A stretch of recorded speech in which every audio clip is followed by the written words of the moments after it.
Welcome and thank you all for coming to the Oregon City Commissioners Candidate and Measure 3 514 Forum. I am Christine Chen Ryan, the moderator. I'd like to introduce the Government and Economic Affairs Committee Chair, Sha Shin from the Oregonians Credit Union. Is Sha here tonight? Oh, she was here on Tuesday. Oregon City Chamber of Commerce Board Chair, Derek Metzen of Greenbox Architecture. Derek is not here. Thank you to the Three Rivers VFW Post number 1324 for your cooperation in allowing us to use your hall for this event. Please note this formal statement of acknowledgement that the Three Rivers VFW Post 1324 is in no way engaging in any political endorsement. And finally, I wish to acknowledge the presence of Clackamas County Community College Media Center for recording this evening's event. Amber Holbeck, Executive Director of the Oregon City Chamber of Commerce, will introduce the candidates.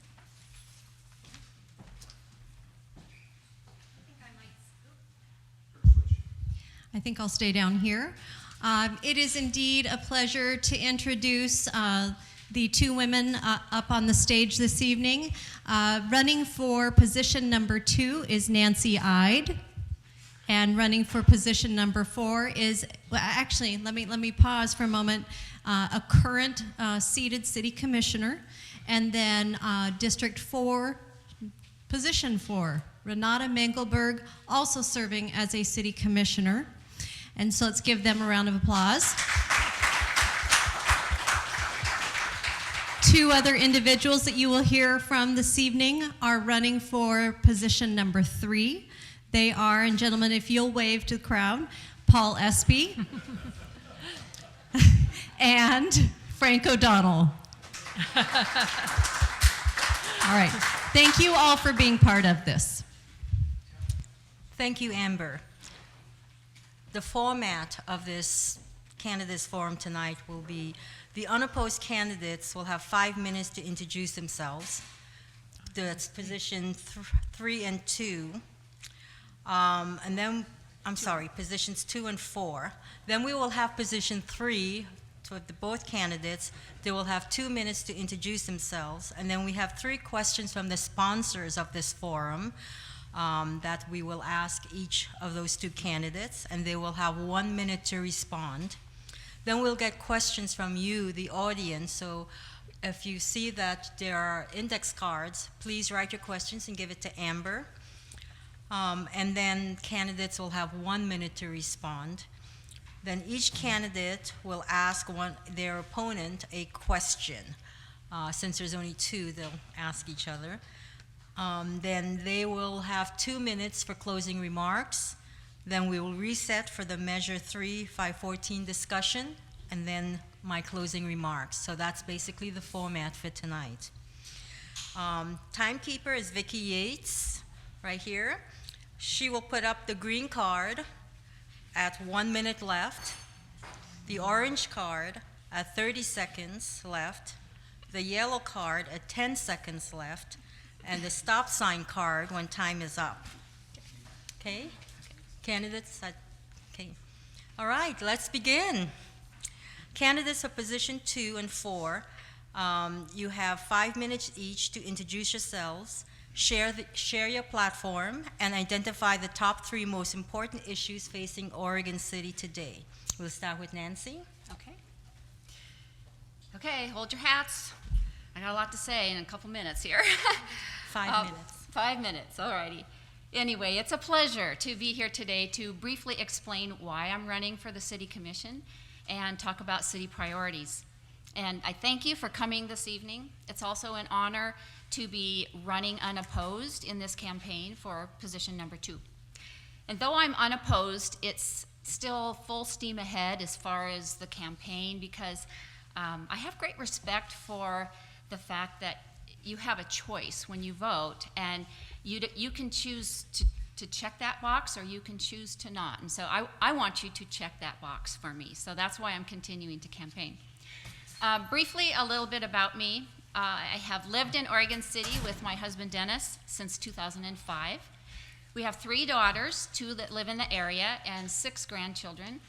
And it's this that motivates me more than anything to help cultivate a community for all of us to enjoy. My career in local government spans about 20 years, and 10 of those years I was employed by the City of Oregon City as the city recorder. In 2015, I retired, but it wasn't long before I found myself still addicted to making things happen in Oregon City. As city recorder, I saw firsthand how local government serves the community.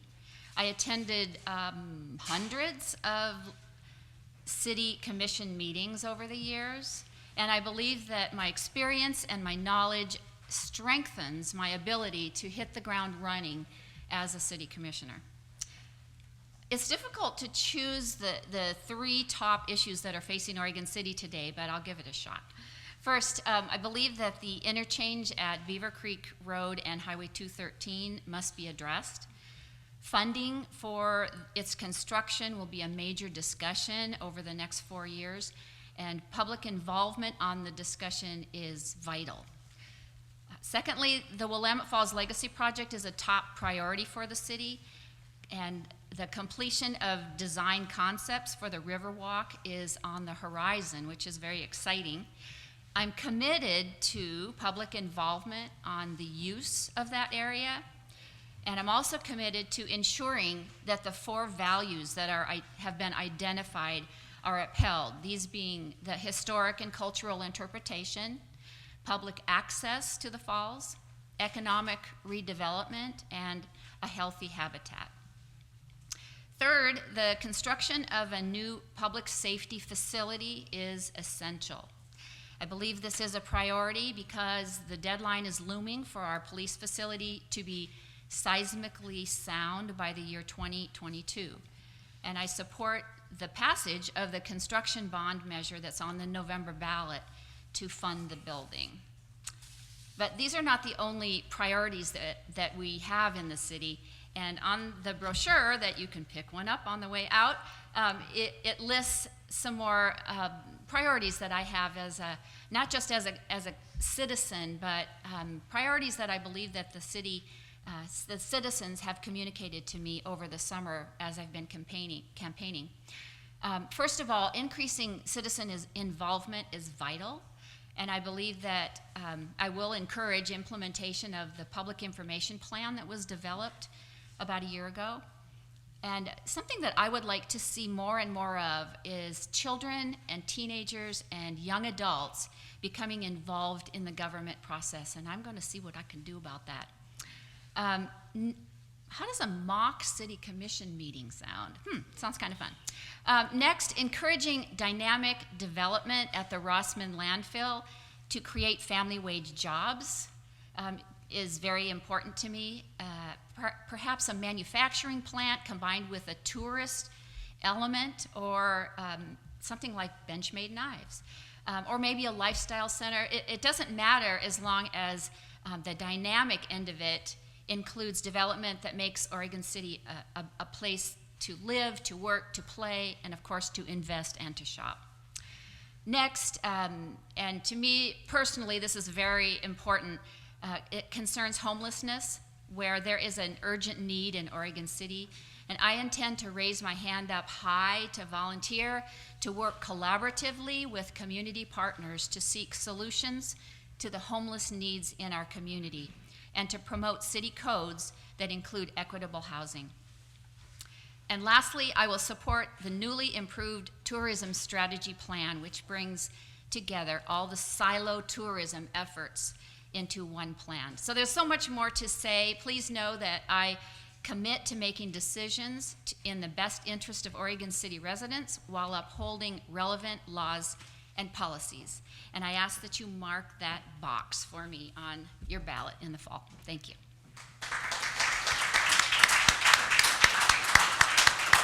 Thank you, Nancy. Renata? Thank you for holding this forum and giving us an opportunity to share what's on our minds.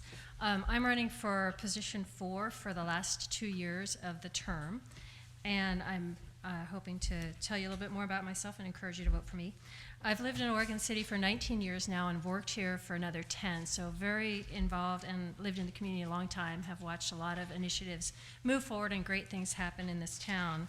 I've been active on the Planning Commission at a time where we updated the comprehensive plan, we dealt with Walmart, and we looked at the Beaver Creek Road master plan. So exciting times that shaped the future of Oregon City.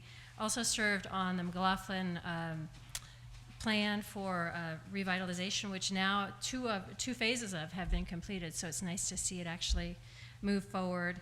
And I worked on the Beaver Creek Road concept planning task force and have served on the Urban Renewal Commission for a while. So I've been actively engaged in the community for a while.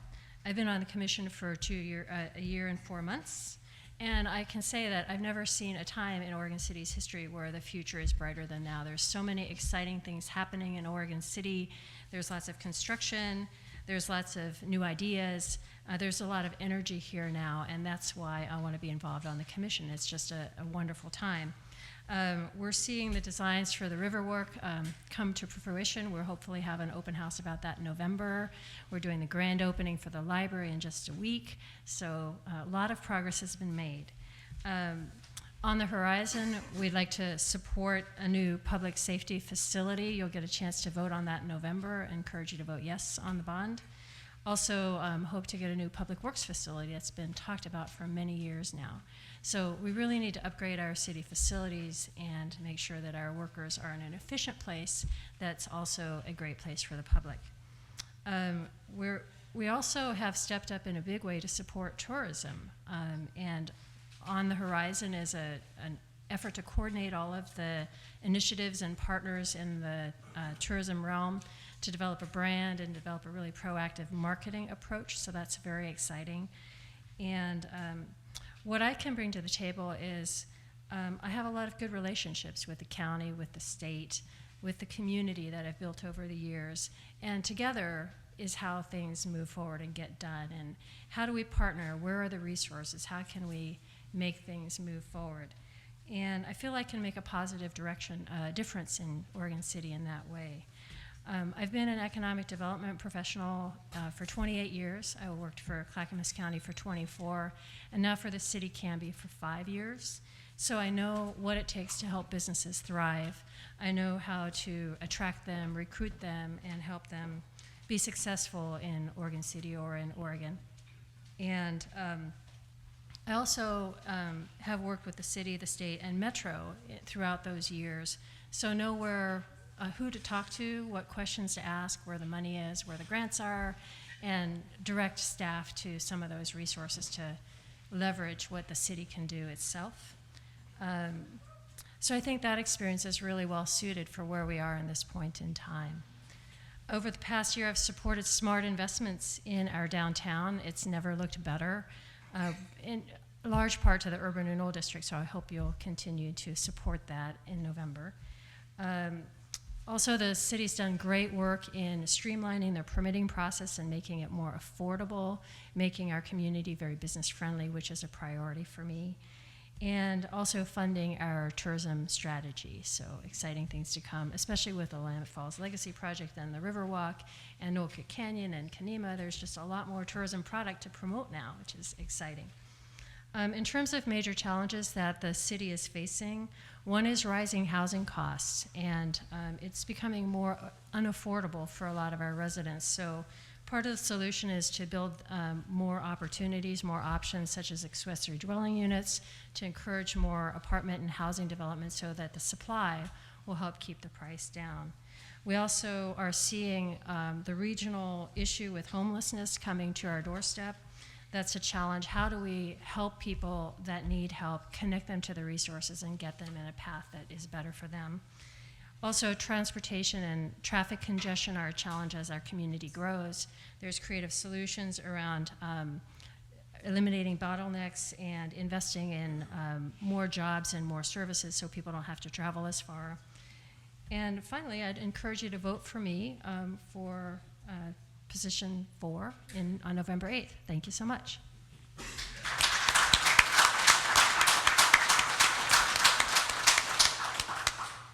Thank you, Renata. Frank and Paul, please come up.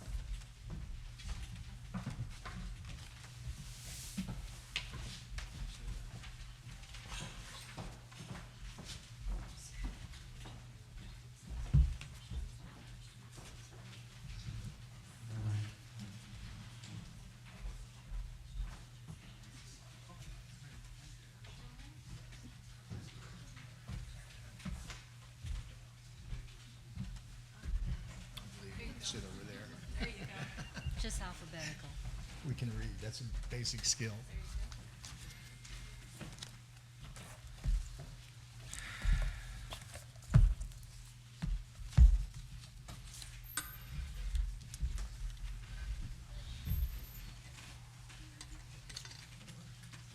Candidates for position 3, Paul Espy and Frank O'Donnell. We have 2 minutes to introduce yourself, and we'll start with Paul. Okay, thank you. First, I want to thank the Chamber, Clackamas Community College, and the VFW for putting this event together tonight. My name is Paul Espy, and I am running for the Oregon City Commission position number 3. This is an honor to be with you here this evening. You have taken this city places I only could have imagined when I first started working here as a planner 20 years ago.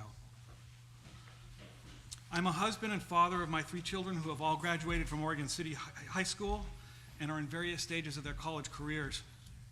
Our oldest is in the audience this evening. She just started a career in dental hygiene. Christine, can you raise your hand? Thanks. Second, I worked in city government as a planner for the city of Oregon City during its heaviest growth period from 1993 to 2000. We went from 15,000 people to about 30,000. There were 2 planners on staff at that time. Third, I served on the City of Oregon City's Planning Commission since 2011, where I've worked with my colleagues into the wee hours on the city's master planning and other controversial land issues that come before us. In the last 5 years, I've worked on the Beaver Creek Master Plan, the South End Master Plan, the Willamette Falls Legacy Project. Completion of these projects represent a lot of hard and skilled work.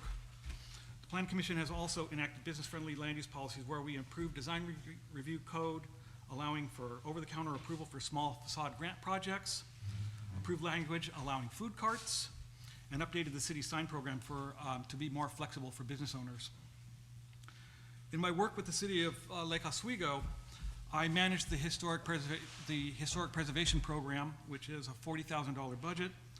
This includes project management, preparing RFPs that comply with federal standards, and grant writing.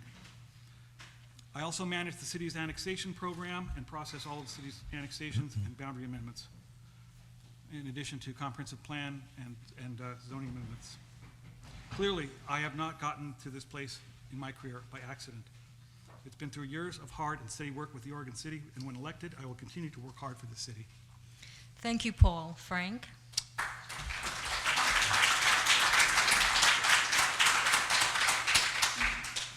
Well, good evening, everyone. As each of my counterparts have said, my thanks to everyone who put this event together. It's good to get to know each other. It's kind of both a job interview and a get familiar with each other type of thing. So my wife and I have lived in Oregon City since 1994, and during that time we raised 2 children in the Oregon City schools, and I've coached multiple teams through Oregon City youth sports. I was a key participant in the city's first citizen ballot initiative, and that attempted to decrease the water rates, and it restricted the city from passing bonds without a vote of the people. I consider myself somewhat of a reluctant activist because, like so many of us, we were busy caring for our families and trying to earn a living, and yet I've felt compelled over the years to attend city commission meetings and speak up regarding issues that involve fairness and livability in our city. With the kids grown and personally contemplating retirement within the next year, I find myself that I can give time back to this community, and I want to represent the regular citizen in bringing a voice of common sense to the commission. I feel that what differentiates me from the others is that we already have, and I'm very respectful of their careers, but we already have 2 current and former city employees of different cities and our own on the commission, in addition to all city staff and employees that are always at meetings. And it's important to have a better balance, and that's my platform. I want a better balanced commission to represent all aspects of the community. And I want that balance on the commission to represent everyday citizens. If I am not elected, of all the people you see sitting in front of in that meeting, only 2 will be simply citizens. Although I may not have years of experience as a city employee, I'm well educated in both business and engineering matters. My life in private business has given me those transferable skills that will be valuable as a city commissioner.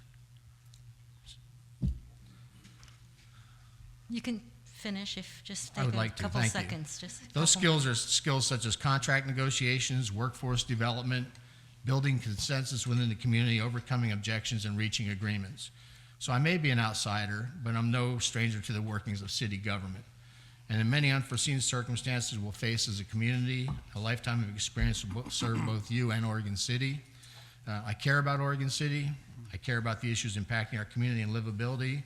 And those issues are traffic, schools, the growing homeless population, the impact on our community, smart growth, and private property rights. Thank you. Thank you, Frank. We have 3 sponsors' questions. You have 1 minute to respond. We will start with Frank this time. The first question, describe your position on the system development charges fees. Examples may include redevelopment versus bare ground, time limits, etc. 1 minute. The system development charge has always been a point of contention from the moment I moved here in 1994. Quite honestly, the issue involves who pays and who benefits. The delay in the system SDCs are collected at time permits are issued. How are they used? What do they cover? What don't they cover? There's an ongoing discussion as to how we should balance them to attract business to our community. Are the residential SDCs balanced with the business SDCs, and what really drives SDCs? The redevelopment versus bare ground, another consideration. Time limits is something that's within what time period should you use SDCs? And oftentimes you have to accumulate funds to take on major infrastructure projects. So I think SDCs should be the subject of review, and we should do that as a community to see what best serves our future and development. Thank you, Frank. Paul? System development charges are Oregon's method of financing city, state services, and when new development occurs. The cost of these services, schools, library, police, fire service, water, sewers, and all that kind of stuff, are often a lot higher than city budgets can handle, resulting in property tax increase. Here in Oregon, obviously we have a 3% yearly cap on property taxes, and a lot of studies show that SDCs that are currently being charged just don't cut it. They're not covering the cost of development. In my experience, I can attest to that. That happens time and time again, and so there needs to be shuffling of funds for other uses. Are SDCs appropriate for Oregon City? It depends. The city needs to evaluate how much growth it's experiencing and whether the capacity of existing infrastructure can accommodate that new development. Does the city have a solid plan for improvements? Is the CIP up to date? It turns out that it is, and that we are very low on the infrastructure part of it, so that's really the argument to provide SDCs.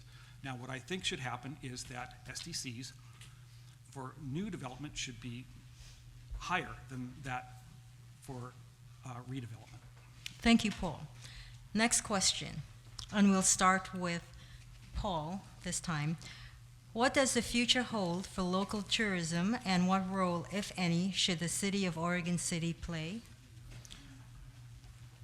Well, I support the position that the city should serve as the regional business center, and that has been resonating through the comprehensive plan and all the other documents that we've worked on. And I think tourism is an extremely important replacement for the types of jobs and businesses that Oregon City has currently had. Tourism is good for employment, increased spending in the local community, infrastructure. It means more tax dollars, which will allow public projects to be launched and developed. There's social and cultural advantages. Tourism can help to preserve the history of a region, which we may be at a risk of being lost. Environmental advantages, and Bringing tourists to the community gives it new life. It creates opportunities for entrepreneurs to establish new services and products or facilities that would not be sustainable based on local population of residents alone. Thank you, Paul. Frank? I think the future of tourism in Oregon City is bright. And I say that because we have a natural feature here. We don't have to phony it up. We don't have to create a Disneyland. We have something that has historical beauty and natural beauty. It's going to figure prominently in our evolution from a mill town to the Oregon City of the future. And then what we do is going to define who this city is for the next 50 to 100 years. I happen to travel far and wide in my job.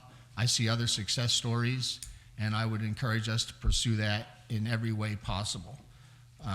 I think the Riverwalk is a phenomenal project, and let's take advantage of what nature has given us, and let's capitalize on that and use that as an attraction. Those who travel, whether it be in Texas or anywhere else where natural phenomena have been used to advantage, take a look at those success stories and let's use it.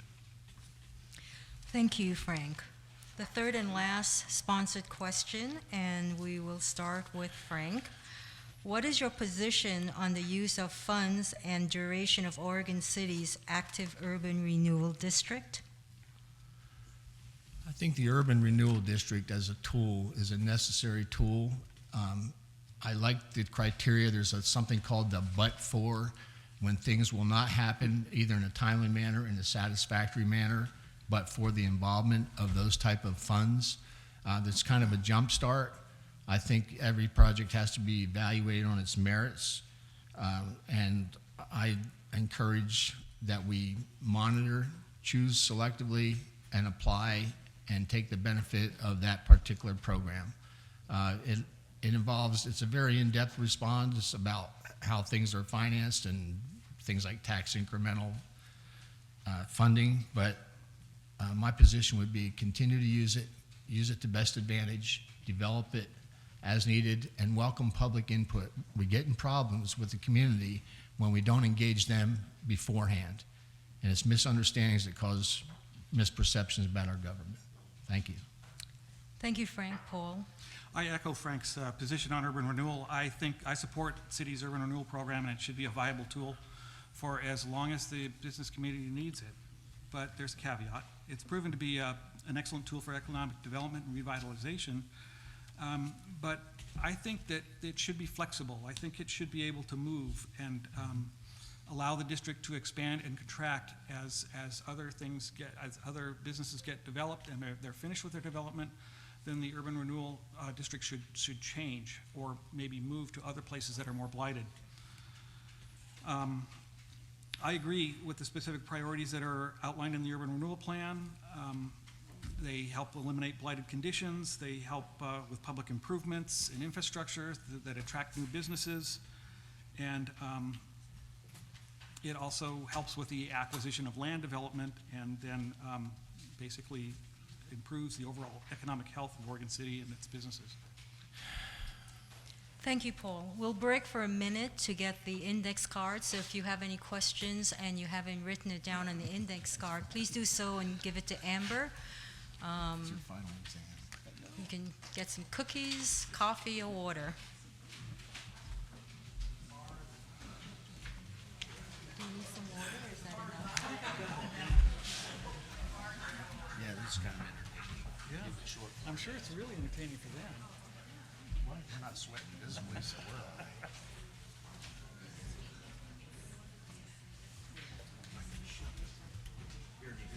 Okay.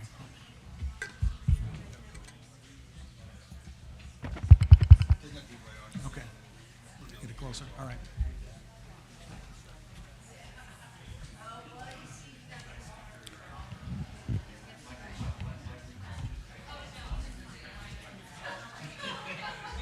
How we doing?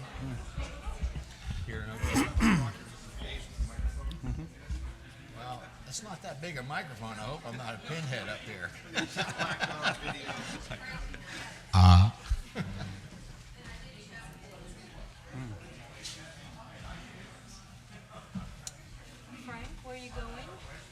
sooner we start? 30 seconds? Pretty much now.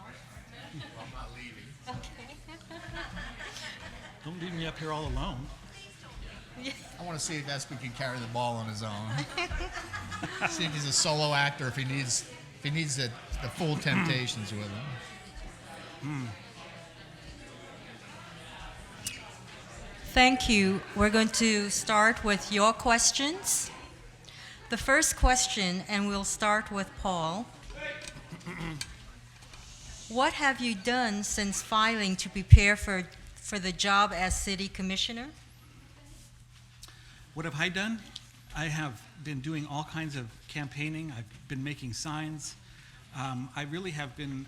I've been attending all of the commission meetings and neighborhood meetings. I spent a lot of time preparing for this event this evening, and I wanted to make sure that all of my answers were carefully written and researched. Okay, thank you. Frank? If you believe that preparation success is when preparation meets opportunity, let me tell you what I've done. I met with the city manager. I met with the public works director. I met with the finance director. I met with the community development director.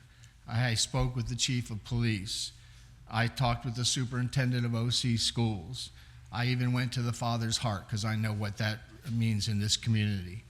I read everything I could on SDCs, tax incremental financing, went to every meeting, read city budgets, studied all concept plans, all three of them, whether it be Park Place, South End, or Beaver Creek, the Cove, Willamette Falls, Legacy. And if it looks like I'm sitting up here with my eyes crossed, you now know why. Thank you, Frank. Next question. Downtown Oregon City has had success with $20,000 urban renewal grants. Now we see grants given for $120,000 plus. What limits on grants do you think are appropriate and why? Oh, I'm sorry. Frank, start. You know, there are two concepts that we use to develop our Oregon City, and I think one of them is the storefront grants, of course, and the other is when we refurbish a building into a new life. I think those grants need to be measured in terms of what our goal is and what's effective. I hesitate to put a specific dollar amount on them. I know that what the dollar amount currently is and how it's spent. I think the storefronts have been highly effective. I think sometimes the community struggles with our refurbishment of the interior, but then the question is who benefits and how do they benefit? And regardless of whether that business succeeds or doesn't succeed, the city gets a usable structure where they've beforehand had none. So it's a question of weighing the benefit and weighing that it's kind of a return on the investment, return on the asset. And I say weigh each one individually. Thank you, Paul. That was Frank. That was Frank. I'm sorry. Well, yes, thank you, Frank. Well, weigh the Paul answer is and then next. decide. Frank? Weigh the answer and then decide who it was. Okay. I don't know if it necessarily there needs to be a cap on the amount of urban renewal fundings. Rather, I think there should be a closer look at what kind of criteria by which we review the urban renewal funding in the first place. There's a lot of different kinds of buildings, a lot of different kinds of businesses out there, and it really depends upon what it is they are proposing. There should be some things that I think that we should take a good look at what the building is before a certain amount of money can be granted for the urban renewal funding. Thank you. Next question, and we will start with you, Paul. If there are extra discretionary funds in our city budget, what would you prioritize these funds for? Well, I think that we have been looking through the couches and everywhere else for the Willamette Falls Legacy Project, so I would say that the top priority, and this is going to be the largest regional draw in this community, and I would say that the extra funding should go to the Willamette Falls Legacy Project, and then also for the improvement of our traffic and infrastructure. We've got a lot of really bad intersections around here. We have Beaver Creek and 213. The jug handle has been improved quite a bit, but then we also have the Abernathy Freeway interchange down there, which is also an absolute nightmare that needs to be improved, and they're going to require a lot of dollars in order to move commerce and make businesses go down here. Thank you, Paul. Frank? I would say because in my youth I served as a police officer, my first focus would be the safety of the community. I would make sure that we were properly staffed, that our officers are properly taken care of. It doesn't matter if you're a police officer in Los Angeles or you're a police officer in Oregon City. Family fights, traffic stops all pose the same amount of danger, and sometimes there's strength in presence and it avoids injury, controlling the situation. I would look at that. I certainly know that when you look at any consideration that we look at, our traffic and infrastructure is among the primary concerns. And I know traffic is a concern to all people. So what can we do there? Very complicated process, and it gets more complicated when it involves multiple agencies, whether it be city, state, and county at the same time. But we need to look at that, and do I want to build tourism? Certainly do. Do I want to support that project, the legacy project? I certainly do. So let's make decisions together and act upon your input. Thank you, Frank. Next question, and we will start with you, Frank. How do you perceive Metro's role in Oregon City's development? Well, Metro is that additional layer of government that you occasionally love and occasionally hate. I do both, depending on the issue. They've been an asset, and they also dictate things like the urban growth boundary and our ability to proceed with certain things. So when you operate within their parameters, you get rewarded. And there's actually, what people have to realize about Oregon City is we don't live in a vacuum. There's things that are done because of what the state dictates. There's things that are done because of what Metro dictates, county, and then there's Oregon City. So I say engage them, work within the parameters they set so we don't run afoul, but also set our own course and maybe occasionally push the limits while complying. But they are an asset, and they do provide assistance to us. So. Thank you, Frank. Paul? Until we can come up with a different tax structure and a way by which we can provide fundings at a local level, we depend on Metro for quite a few things: land acquisition, grants for different types of studies and projects. Of course, they give us our zoo, and they also provide us with regional planning that is, I think, absolutely important for dealing with traffic issues that are a regional-wide issue. And they also hold up the urban growth boundary concept, which was adopted by Tom McCall, and it's really the concept of Oregon's planning and the lifeblood of it. So I don't think that Metro should be too intrusive in local government. I think they should have enough independence to make their own decisions and whatnot, but Metro plays a significant role in the planning of all of our local governments.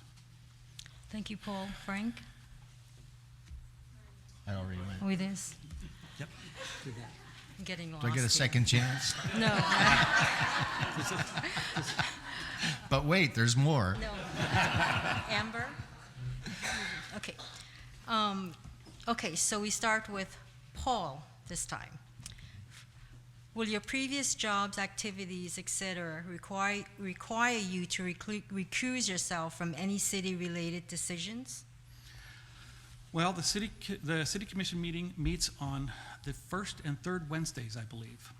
And my historic review board meetings are on the second Wednesday, and my planning commission meetings are on Tuesday. So while I might be a little bit busy during the week, there aren't going to be any conflicts between the city commission meetings and my job at Lake Oswego. That's it. Thank you. Frank? So understanding that the question is ability to attend the meetings, I happen to be in a very fortunate position in my life where I can actually retire at any given time. But in the meantime, my job is actually almost self-dictated. It's almost a consultant on payroll. So with minor exceptions, and some of them have happened to have occurred right now, which were pre-planned before I entered this, I can control my schedule. So I can set my dates and set my meetings and attend, and I think attendance is critical to being part of that decision-making process. So I don't have any difficulties with being there and probably doing the 16 to 20 hours of reading every week that you better do to be prepared for those things. Thank you, Frank, and we'll start with you. Notice a pattern I have. You're doing well. What ideas do you have for handling the increased traffic, i.e. the parking problems, for the Willamette Falls Legacy project? Well, if I can solve that tonight, I'll be everybody's hero.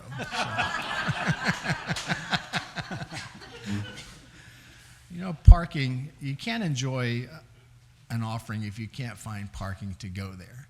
And yes, parking is a problem, and parking has always been a problem. And, you know, part of what I want to do is make sure that as Willamette Falls Legacy becomes a success, our downtown businesses also benefit from that.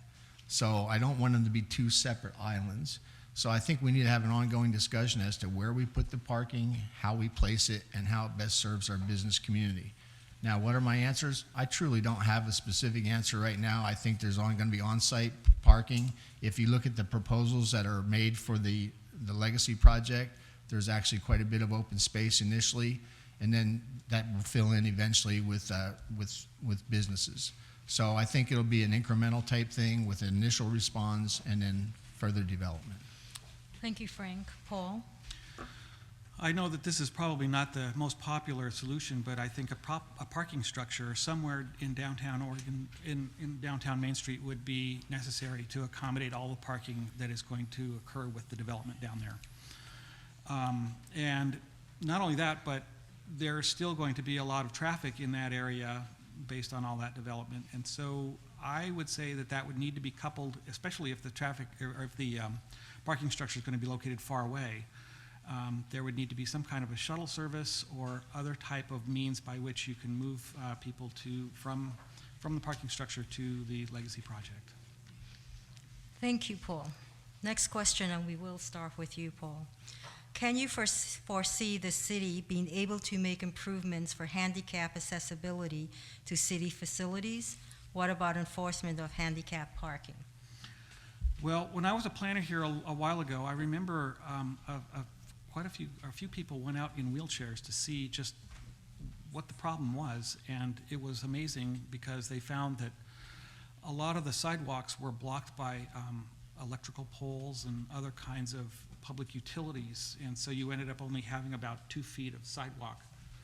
So we've identified alternative transportation routes in the transportation master plan, so there needs to be additional sidewalks, pathways, and other types of infrastructure to accommodate handicapped folks.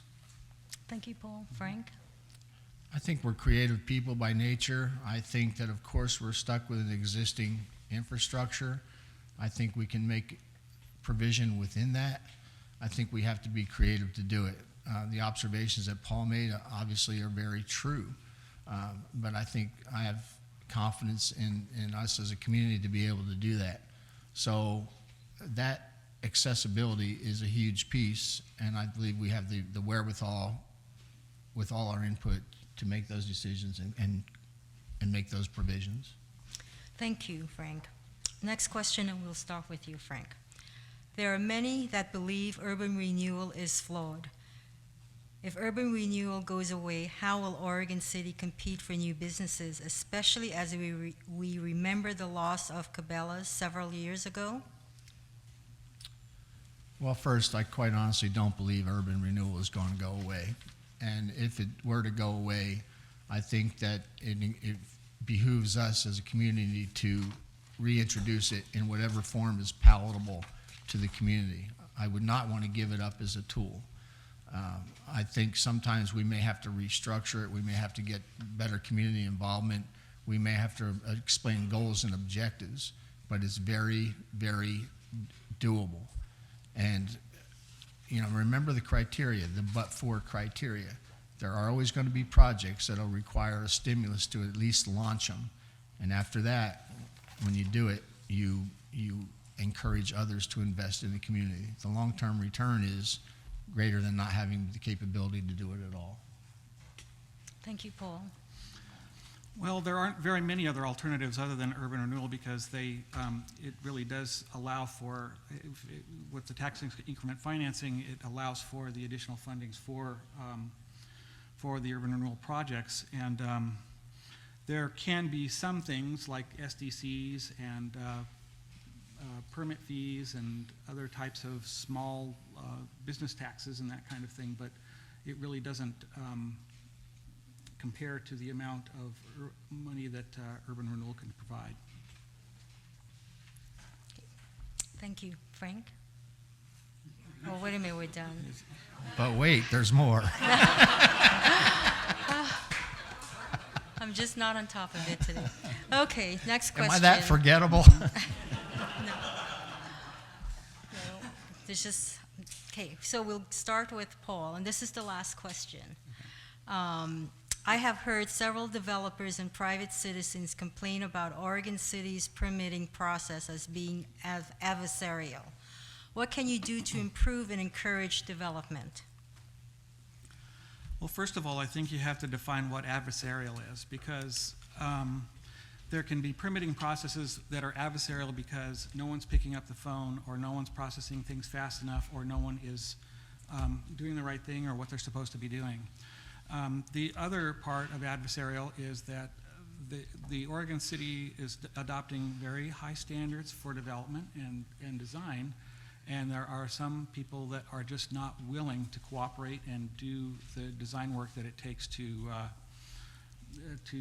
build successfully in Oregon City or anywhere else. And so I think the best thing to do would be to try to look at the permitting process and make sure that that's running smoothly and that enough information about the city codes and criteria are getting out to people through the use of pre-application meetings and other types of information outlets to the development community. Thank you, Paul. Frank? Well, I can tell you, I think our process is far from adversarial. And I took the time to meet with John Lewis and get his perspective on it. And quite honestly, I view those people in his group as the defenders of a future quality community. Mm-hmm. And he'll sit there and he'll tell you what it's like to have 5-on-1 with one of his poor people being the one, and the developer coming in there with his attorney, his engineer, and any other group of people he can do, and just try to push them essentially into making a decision that's not favorable to Oregon City.